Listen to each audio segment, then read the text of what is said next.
Good morning students, आप सभी का जूलॉजी की ऑनलाइन क्लासेज में हार्दिक स्वागत है। प्रीवियस क्लास में अपन ने प्लाज्मा मेम्ब्रेन की स्ट्रक्चर के बारे में जाना था कि जो त्रिप्रतीय मॉडल था डेनियल डेवसन का, जो उन्होंने सन 1935 में दिया था, उसकी थ्योरी और उसका एक डायग्राम ये अपन ने लास्ट क्लास में देखा था। इसके अलावा जो प्लाज्मा मेम्ब्रेन है उसका जो केमिकल कंपोजिशन है उसके बारे में अपन ने बात की थी। केमिकल कंपोजिशन में अपन ने प्रोटीन है, लिपिड्स है, कार्बोहाइड्रेट्स है, एंजाइम्स है, इन सभी के बारे में अपन ने बात की थी और उनके एग्जाम्पल्स भी अपन ने लिखे थे। उसके बाद में अपन ने जो प्लाज्मा मेम्ब्रेन है उसकी मॉलिक्यूलर स्ट्रक्चर के बारे में चर्चा की थी, आणविक संरचना के बारे में, जिसमें अपन ने प्रोटीन लेयर में 2 टाइप के प्रोटीन थे, इंट्रिंसिक और एक्सट्रिंसिक, आंतरिक और परिधीय प्रोटीन। ऐसे लिपिड्स में मैंने आपको बताया था, एक तो हाइड्रोफोबिक एंड था और एक हाइड्रोफिलिक एंड था। तो वो अपनी मॉलिक्यूलर स्ट्रक्चर थी किसकी? प्लाज्मा मेम्ब्रेन की, जिसमें अपन ने एक डायग्राम भी बनाया था और अच्छे से उस चीज को समझा भी था। नेक्स्ट जो इसमें प्लाज्मा मेम्ब्रेन की स्ट्रक्चर को समझाने के लिए एक मॉडल दिया गया था, फ्लूइड मोज़ेक मॉडल। कौन सा था?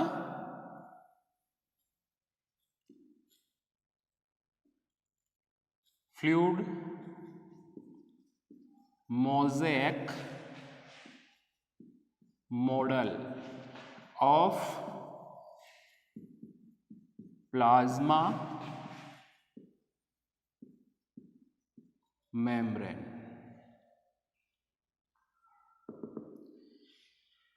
जैसे डेनियल डेवसन ने मॉडल दिया था त्रिप्रतीय संरचना का, वैसे ही फ्लूइड मोज़ेक मॉडल दिया गया है प्लाज्मा मेम्ब्रेन को समझाने के लिए। ये कई बार आपके जो यूनिवर्सिटी वाले एग्जाम होते हैं बीएससी फर्स्ट ईयर के जूलॉजी के, उसमें पूछा गया क्वेश्चन है।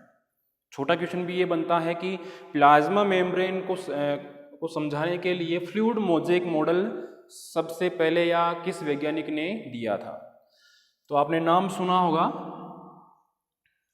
यह मॉडल सिंगर तथा निकोलसन।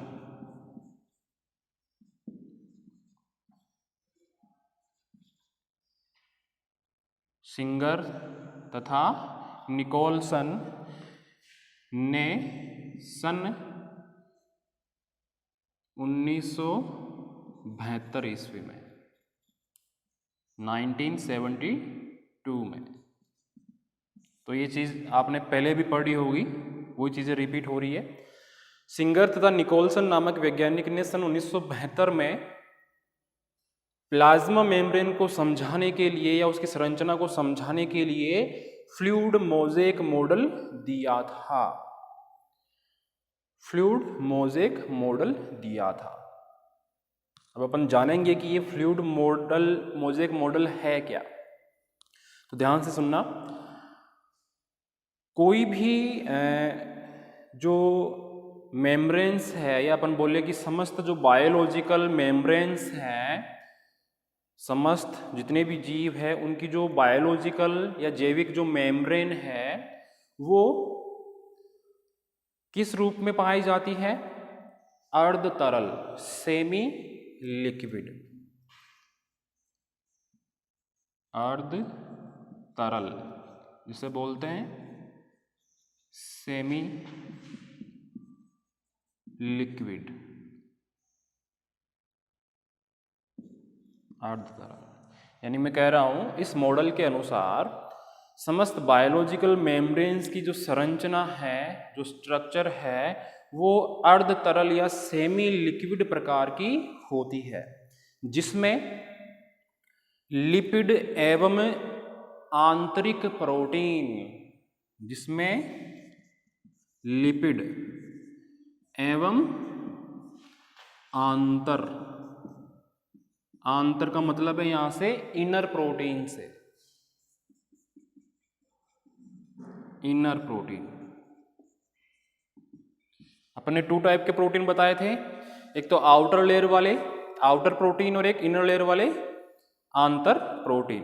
ठीक है, तो मैं कह रहा हूं कि समस्त जो बायोलॉजिकल मेम्ब्रेन्स है उनकी संरचना अर्ध तरल या सेमी लिक्विड के रूप में पाई जाती है, जिसमें लिपिड एवं आंतर या इनर प्रोटीन एक मोज़ेक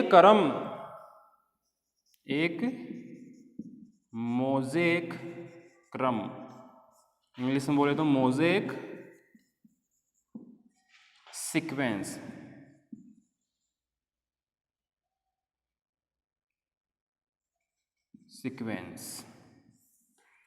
यानी कि यह एक अर्ध तरल संरचना है, यानी पूरी तरह से तरल नहीं है, आधी तरल ही है। तरल को अपन बोलेंगे लिक्विड। ठीक है, जैसे मान लो कोई पानी है, पानी के अंदर, पानी अपन को पता है कि लिक्विड है, उसमें अगर अपन कोई थोड़ी सी ठोस चीज़ डाल दें, जैसे मान लो कि कोई बिस्किट डाल दें, पानी की एक कटोरी भरी हुई है, उसमें एक बिस्कुट डाल दिया अपन ने, एक बिस्किट का पीस डाल दिया या 4-5 बिस्किट के पीस डाल दिए, तो अपन उसे पूरी तरह से लिक्विड नहीं बोलेंगे, उसे बोलेंगे अपन सेमी लिक्विड, अर्ध तरल। ठीक है, अब मैं कह रहा हूं कि ये जो लिपिड और जो प्रोटीन है आंतर प्रोटीन, ये जो सेमी लिक्विड एक संरचना बनी है, इसमें लिपिड एवं आंतर प्रोटीन इस प्रकार व्यवस्थित होते हैं कि वो एक मोज़ेक क्रम में व्यवस्थित होते हैं। इसकी इस संरचना में जो अणु होते हैं उनके इस प्रकार के विन्यास को क्वासी फ्लूइड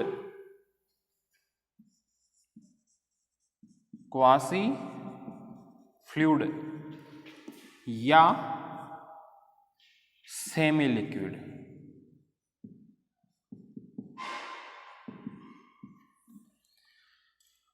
इसमें अपन ने देखा कि जो प्रोटीन और लिपिड है, इनकी ये जो व्यवस्था है, जो अरेंजमेंट का या व्यवस्थित होने का जो सीक्वेंस है, वो जो संरचना मिलकर बनाते हैं उसे बोलते हैं क्वासी, QUASI, क्वासी फ्लूइड या सेमी लिक्विड संरचना। अब ध्यान से समझना, ऑल ओवर तो आपके समझ में आ गया होगा, लेकिन आपकी ये चीज़ समझ में नहीं आई होगी कि ये मोज़ेक क्या है।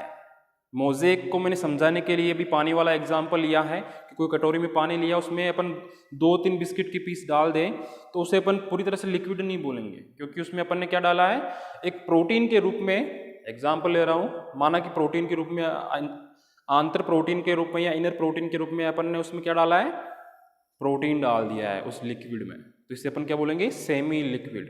अब ध्यान देना, ये तो एक आउटलाइन के रूप में बताया मैंने, वापस रिपीट कर रहा हूँ। समस्त जीवों की बायोलॉजिकल जो मेम्ब्रेन होती है उनकी संरचना अर्ध तरल सेमी लिक्विड प्रकार की होती है, जिसमें लिपिड एवं आंतर प्रोटीन या इनर प्रोटीन एक मोज़ेक क्रम या मोज़ेक सीक्वेंस में उपस्थित रहते हैं। अणुओं की इस प्रकार की जो व्यवस्था है उसको क्वासी फ्लूइड या सेमी लिक्विड अवस्था या संरचना कहा जाता है।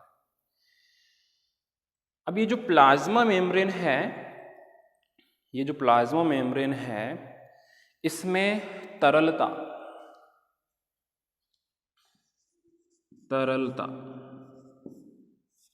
जिसे बोलते हैं फ्लूइडिटी,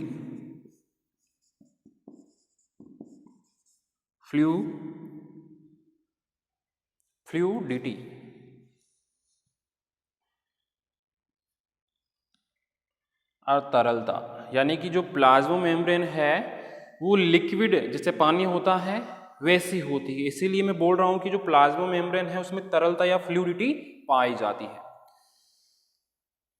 ये जो गुण है तरलता का या फ्लूइडिटी का, ये वास्तव में प्लाज्मा मेम्ब्रेन में पाए जाने वाले लिपिड का ही गुण है। यानी कि अपन बार बार बोल रहे हैं कि ये अर्ध तरल संरचना है, सेमी लिक्विड है, फ्लूइड मोज़ेक है, लाइक स्ट्रक्चर है। तो इसमें जो तरलता का गुण है वो किसका गुण है, मोस्टली लिपिड का। अपन को पता है कि प्लाज्मा मेम्ब्रेन में प्रोटीन भी होते हैं, लिपिड भी होते हैं, लिपिड इसका मध्य स्तर बनाते हैं। तो जो मध्य स्तर लिपिड्स का है उसमें तरलता का गुण पाया जाता है। क्लियर है? ये जो प्रोटीन और लिपिड है इनकी दो लेयर हो गई, एक तरफ प्रोटीन एक तरफ लिपिड। ये दोनों लेयर आपस में स्थानांतरण गतियां कर सकती है, ऐसे आगे पीछे स्थानांतरण गतियां कर सकती है। या मान लो जैसे नीचे प्रोटीन है तो ऊपर प्रोटीन आ गया, नीचे लिपिड चला गया, तो अपन कह सकते हैं कि ये जो प्रोटीन और लिपिड है इनकी जो द्विपरत है, दो परतें हैं, दो स्तर हैं, इनमें स्थानांतरण गतियां भी पाई जाती है। क्लियर है? अब ध्यान देना, मोज़ेक संरचना कैसे बनेगी। लिपिड है, अब ये लिपिड जो है ये इसकी जो तरलता है, मैंने कहा कि लिपिड में ही तरलता का गुण मिलता है। अपन बोल रहे कि प्लाज्मा मेम्ब्रेन में तरलता पाई जाती है, फ्लूइडिटी पाई जाती है, तो ये किसका गुण है? लिपिड का गुण है। तो ये लिपिड की जो तरलता है ये प्लाज्मा मेम्ब्रेन या सेल के टेम्परेचर पर और फैटी एसिड की संरचना पर, फैटी एसिड की संरचना पर, फैटी एसिड्स क्या होते हैं? ये आपस में मिलकर लिपिड ही बनाएंगे, यानी कि इसकी इनर स्ट्रक्चर क्या है? फैटी एसिड से मिलकर बनी हुई होती है। तो मैं कह रहा हूं कि जो लिपिड है इसकी तरलता या फ्लूइडिटी सेल के टेम्परेचर या तापमान और फैटी एसिड्स जिन्हें पर बोलते हैं वसीय अम्ल पर निर्भर करेगी, इनकी संरचना पर निर्भर करेगी। क्लियर है? अब ये जो मोज़ेक क्रम है ये कैसे बनेगा, डायग्राम से समझाता हूं मैं आपको। इतना तो आप लोगों को समझ में आ गया होगा कि ये फ्लूइड मोज़ेक मॉडल है क्या। इन साइंटिस्ट ने दिया, सिंगर निकोलसन ने 1972 में। इन्होंने ये बताया कि समस्त बायोलॉजिकल जो मेम्ब्रेन्स होती है वह उनकी जो संरचना होती है वो अर्ध तरल या सेमी लिक्विड के रूप में होती है, जिसमें लिपिड एवं आंतर प्रोटीन एक मोज़ेक क्रम में व्यवस्थित रहते हैं। इनकी इन अणुओं की इस प्रकार की व्यवस्था को क्वासी फ्लूइड या सेमी लिक्विड अवस्था या संरचना कहते हैं। क्लियर है यहाँ तक? फिर मैंने बताया कि ये जो लिपिड है इसमें तरल, ये जो प्लाज्मा मेम्ब्रेन है इसमें तरलता या फ्लूइडिटी का गुण पाया जाता है, और ये जो तरलता का गुण है स्पेशली प्लाज्मा मेम्ब्रेन में लिपिड के पास होता है, प्रोटीन के पास नहीं होता है। और ये जो लिपिड की जो तरलता है ये सेल के टेम्परेचर और फैटी एसिड्स की संरचना पर निर्भर करती है। यहाँ तक क्लियर है? अब अपन बनाते हैं डायग्राम, उसमें ही अपन को पता चलेगा कि एक मोज़ेक क्रम बनता कैसे है, एक मोज़ेक मॉडल बनता कैसे है, तो वो देखते हैं अपन।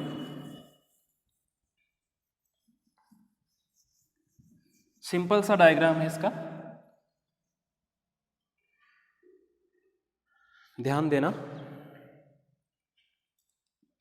जैसा कि अपन ने, आपको याद हो तो अपन ने डेनियल डेविसन का एक मॉडल बनाया था, तो उस डेनियल डेविसन के मॉडल में अपन ने लिपिड कुछ ऐसे शो किए थे, ऐसे किए थे। तो वही सेम डायग्राम बना रहा हूँ, बस थोड़ा अलग इसलिए लग रहा है क्योंकि अपन को मोज़ेक क्रम में इसको दर्शाना है।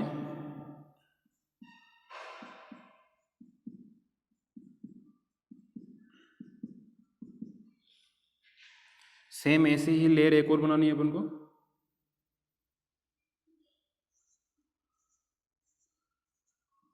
ऐसा बनाया था अपन ने डायग्राम, जिसके ऊपर अपन ने एक तो आउटर प्रोटीन था और एक इनर प्रोटीन था, वैसा ही था। ये लो, इधर भी ऐसा ही बना देंगे।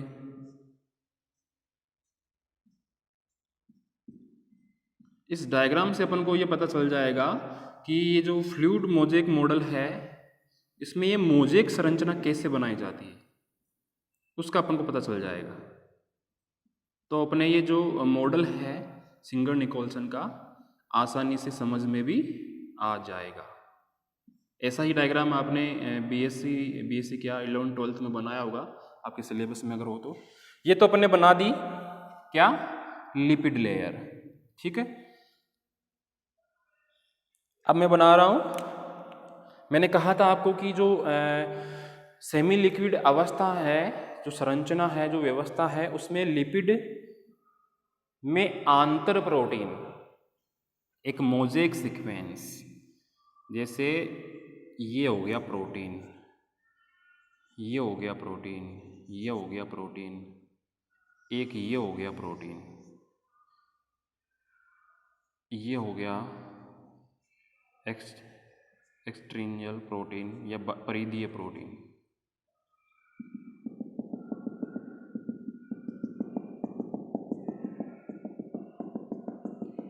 अब ध्यान से समझना, ये लिपिड लेयर तो कंटिन्यूस मिलेगी इसमें पूरे में,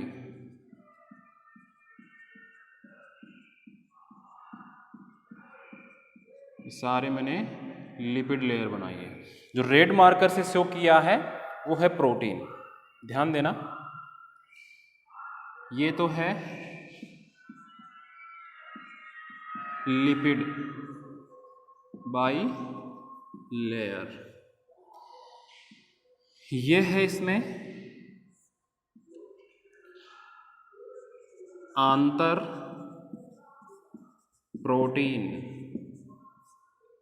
ये वाला और ये वाला, ठीक है। ये वाला बताया मैंने परिधीय प्रोटीन,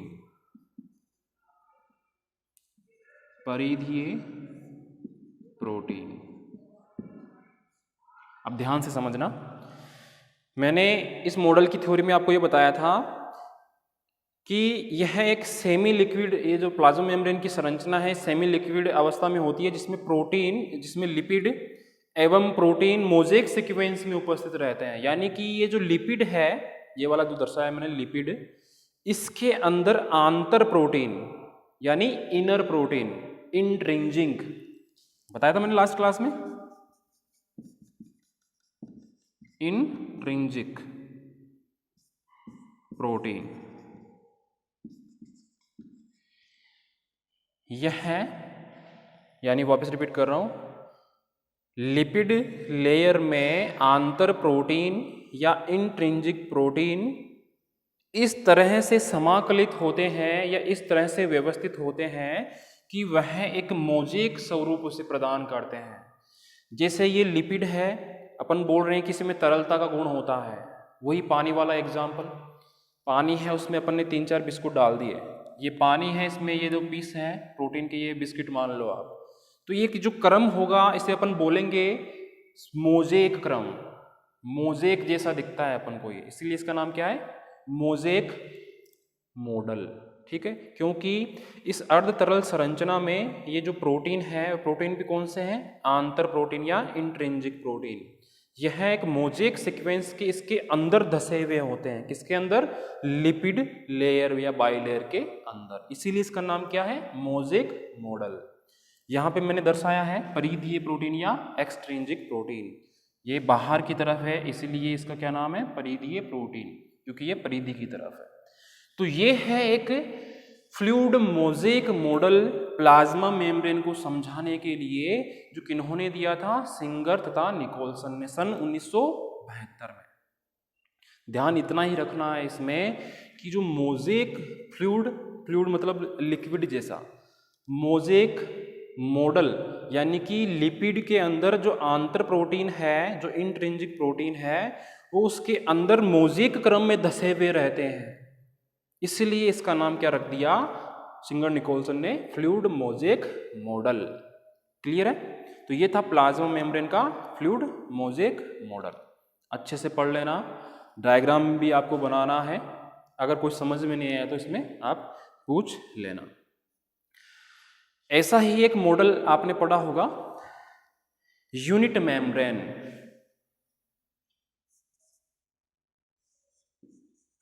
यूनिट मेम्ब्रेन मॉडल,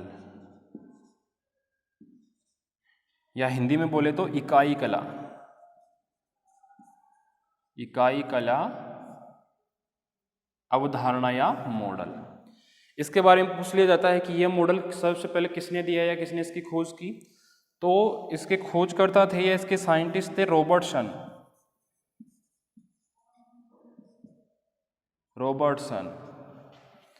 सन 1959 में। तो ध्यान रखना, इकाई कला जो मॉडल था, ये जो यूनिट मेम्ब्रेन मॉडल था, वो रॉबर्टसन नामक वैज्ञानिक ने सन 1959 में दिया था।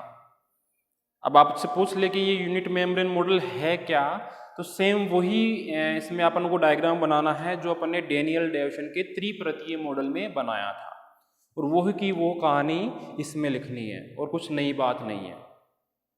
ठीक है, तो ये चीज ध्यान रखना। अपने 3 मॉडल हो चुके हैं। डेनियल डेविसन का त्रिपरतीय मॉडल हो गया, मॉलिक्यूलर स्ट्रक्चर वाला हो गया, उसके बाद आज फ्लूइड मोज़ेक मॉडल हो गया सिंगर निकोलसन का, और 3rd नंबर पे यूनिट मेम्ब्रेन मॉडल, जिसे इकाई कला मॉडल कहते हैं, जो रॉबर्टसन ने 1959 में दिया था। तो ये मॉडल थे जो प्लाज्मा मेम्ब्रेन की आंतरिक संरचना को समझाते हैं। ठीक है, धन्यवाद।